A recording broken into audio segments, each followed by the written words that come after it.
Hey friends, week 2 here, and we're talking a little bit about financial analysis, and we've got some ratios, and we're also talking a little bit about forecasting.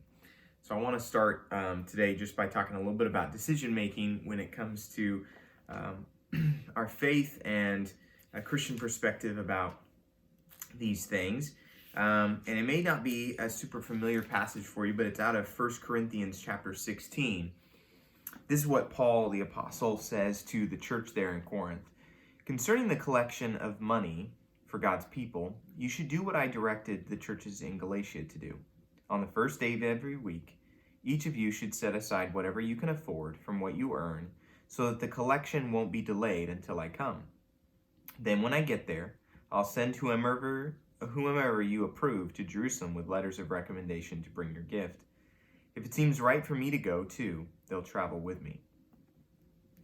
So what's going on in the background is that the Apostle Paul has been traveling around serving these different churches that are not primarily of Jewish descent. Some of them are, but many of them are Gentile churches as well. And they have heard through Paul and through others that Jerusalem, the kind of mother church, is under great persecution, and that there may be a famine in the land, and there's some things going on. And so as they group together what they need, they want to make sure that no one, and this is a theme in the book of Acts, no one has need, that people's needs when they come up are met. And so, and those who have more than they need often will sell or give.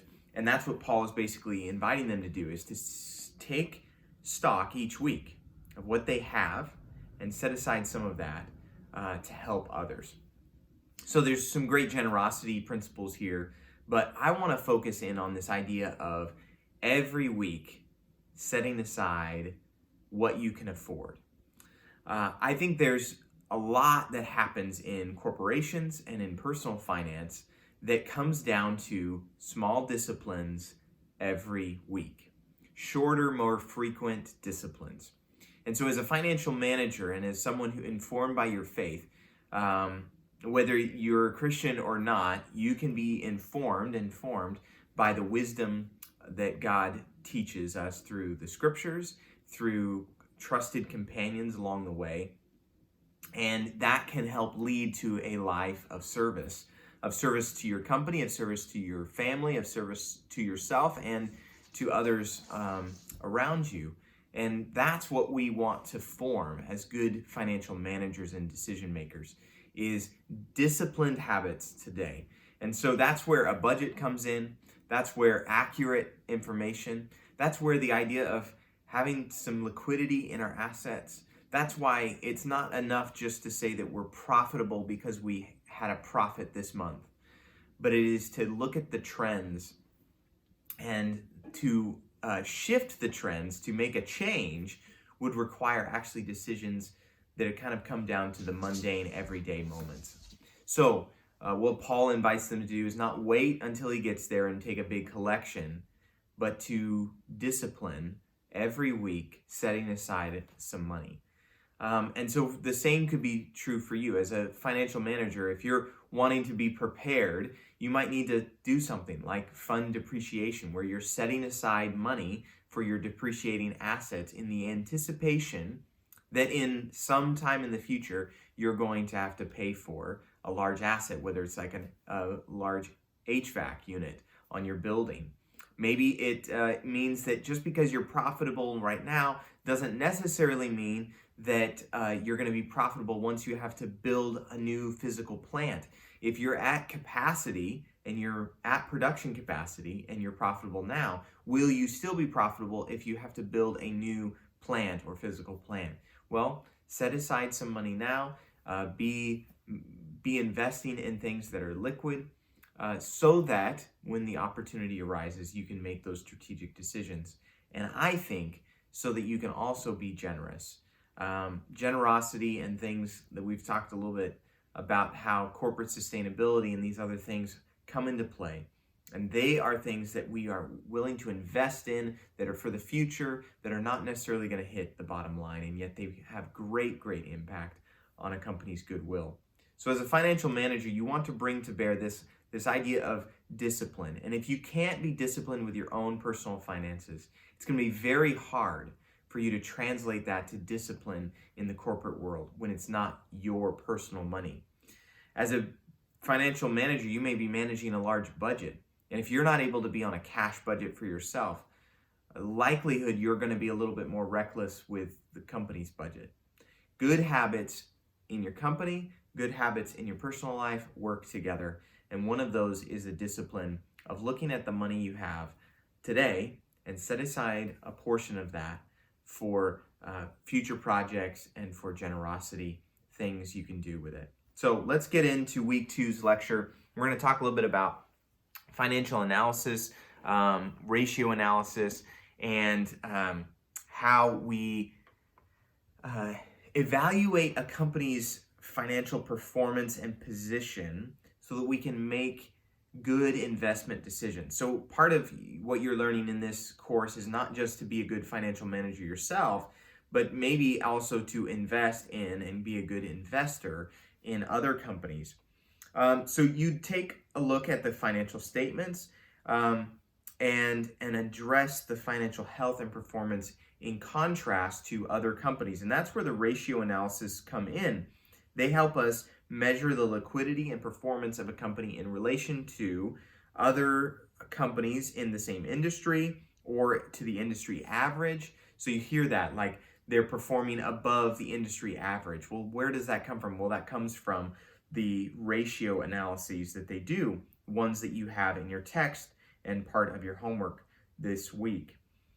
There's several different types of ratios used in financial analysis. You'll learn about and read about the profitability ratios, liquidity ratios, solvency ratios, efficiency ratios, and market value ratios. And they each provide a different insight into the financial health of the company. As we look at them, many of them have kind of a quick look at them because they're you've got a numerator and a denominator. So most of the time the things include things like return on assets, return on equity, gross profit margin. These are all examples of how you might have your assets divided by your cost or different liabilities. And then you've got your kind of liquidity ratios, which are the ability of a company to pay its short-term liability. So that might be like if you've got your sales, but then you also have accounts payable and you've got accounts receivable. So typically a company will have something like a 30-day accounts payable or a 60-day or 90-day. And they'll then also have versions of 15, 30, 60, or 90-day accounts payable liabilities. And so if they owe money on a 60-day term, but they're only going to receive money on a 90-day term, on your balance sheet, it might show that you have that money because you've made those sales and you have an accounts receivable outstanding for those sales. But you need to pay your debt, otherwise you're going to have to get a higher interest credit to pay off your payables, your accounts payable that might be due sooner. And that's where like things like the cash flow statement come into play and can give you a clue. And so then you use the liquidity ratio to figure out where are they at currently, what's their quick ratio, what's their cash ratio. And as we say in accounting, cash is king. And so you could think about liquidity as being cash. It's not always the case that liquidity means cash, but for the most part, if you can quickly convert it to cash, be able to pay off your short-term liabilities, that means you have a high liquidity. Then your solvency would be the ability to pay off long-term debt. So if liquidity is short-term, solvency is about the long-term debt. And again, you could think about this, the difference between liquidity being able to pay your credit card debt versus solvency being able to pay your mortgage and pay off your long-term debt. So your house mortgage is kind of a long-term debt. Your credit card is a short-term debt. And so those kind of things come into play.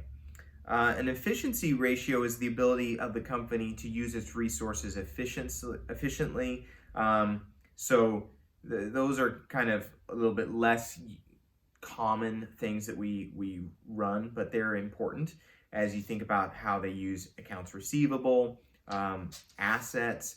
If the company has a lot of physical assets, you'd want to take a look at their efficiency ratio.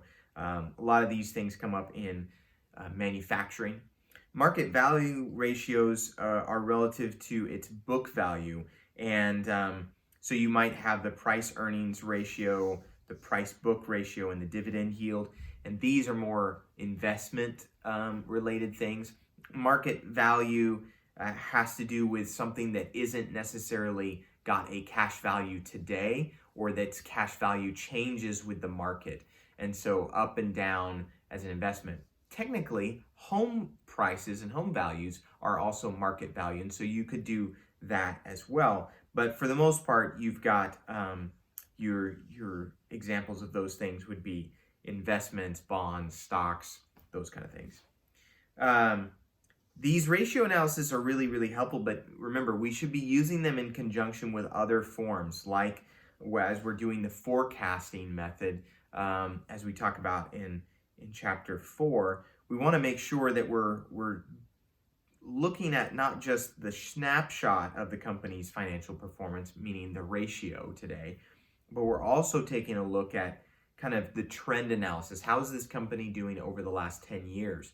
And then forecasting for the future to figure out what the company is forecasted to do. And that comes into the next part of our lecture, which is talking about the future performance of a company or an individual's financial situation. So it's not just to say that historically they've done well and that they're doing well, but we also want to forecast for the future. There's two main approaches to that, and it's qualitative and quantitative. Qualitative is a little bit more complicated. Quantitative is more numbers-based. The quantitative forecasting relies on objective data such as historical performance and economic indicators.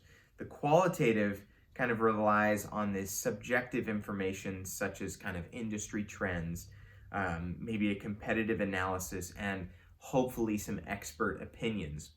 Again, you're receiving information from financial experts, market experts, someone in that industry about the demand for products. And so you're looking at economic things, and you might have to rely on a trusted expert, whether that's an auditor, an accountant, or for somebody who's an industry expert. If you're in manufacturing, someone who's in that manufacturing industry, or if you're in a service industry or hospitality industry, some expert opinion can come into play when you're doing forecasting. But you want to make sure that you're doing your forecasting accurately. And that means that you probably want to do a combination of both qualitative and quantitative. And that's where the pro forma statement comes in. It's pretty in depth, and it's something that you need to gather all of the things like the income statement, the balance statement, the statement of cash flow, and work together to put together this forecast. And it may seem a little bit too much work in this class to do it, and we've got financial spreadsheets that are already kind of constructed this way. But you should know how to do it, and you should know what it takes to create a pro forma statement, because that's what you're going to use if you launch your own business or an entrepreneur. That's part of your business plan, will be a pro forma statement to forecast future earnings and profitability. And it's going to help you identify any trends or patterns that may be useful in predicting future performance for the business. It's important to be realistic, though, when you create these, because overly optimistic forecasts can really do damage to not only your investors, but your credibility and trust. And again, that's what we're really after, is developing good decision-making skills in this financial management course. It's important that you review these, and that any discrepancies with the financial statements as they kind of build together, that you investigate those. So if for some reason something isn't working out between the balance sheet and the cash flow statement, or you identify something that seems to be a discrepancy with the income statement. You want to chase those down before you commit and actually develop the pro forma statement. As we look at these statements and forecasting, just a note that as you're developing the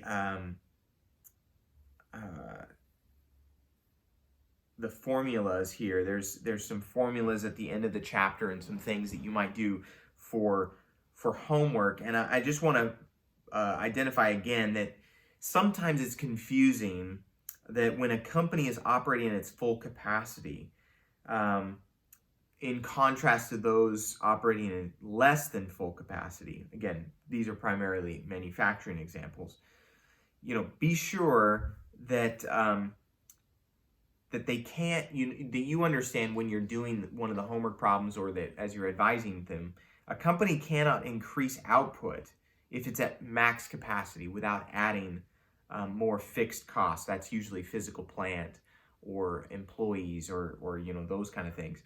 But when a company is operating at less than full capacity, the firm can produce more goods without making additional investments in plant and equipment. So again, remember, you've got your fixed cost and your variable costs.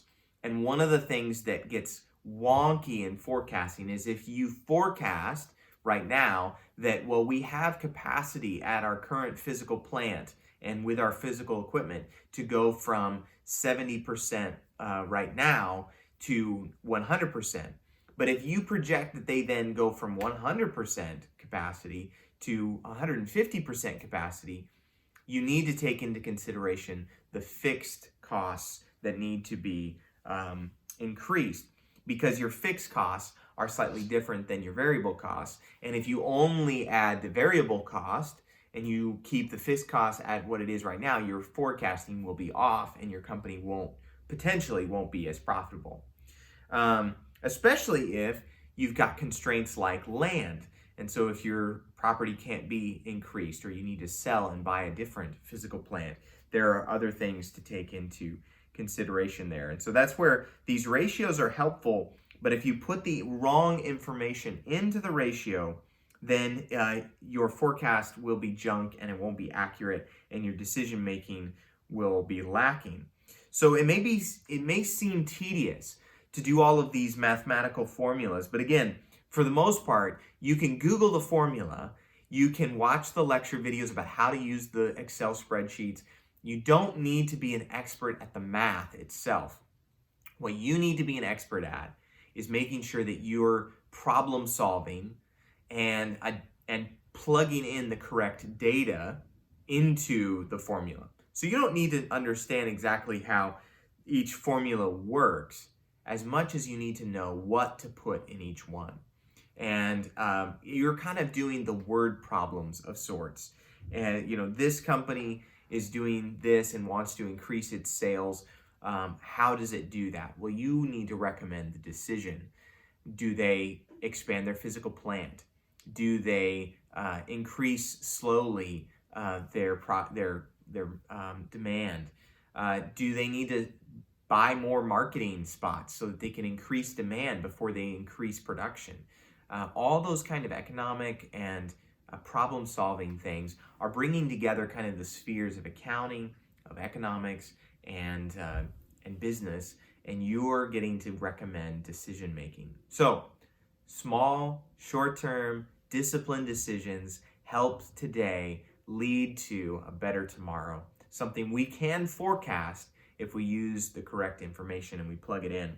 So I hope that you are excited about these chapters about not only the liquidity of a company and looking at the ratios, not only about the future and the way in which we can forecast the performance and health of a company, but also some of the nitty gritty of actually like plugging in the numbers and looking at the different companies. And so you're going to be able to do a profitability ratio assignment on one of the companies that you've picked. And so I hope that goes well for you as well. That assignment's coming up, and we've got a live Zoom session So don't forget about that. It's in Beacon Learning. If you have any questions about the chapters or about the homework assignments as we get into our second week, make sure you email those to me, and then at the live session, I'll try and do my best to answer some as well. And I look forward to more weeks to come. All right, blessings.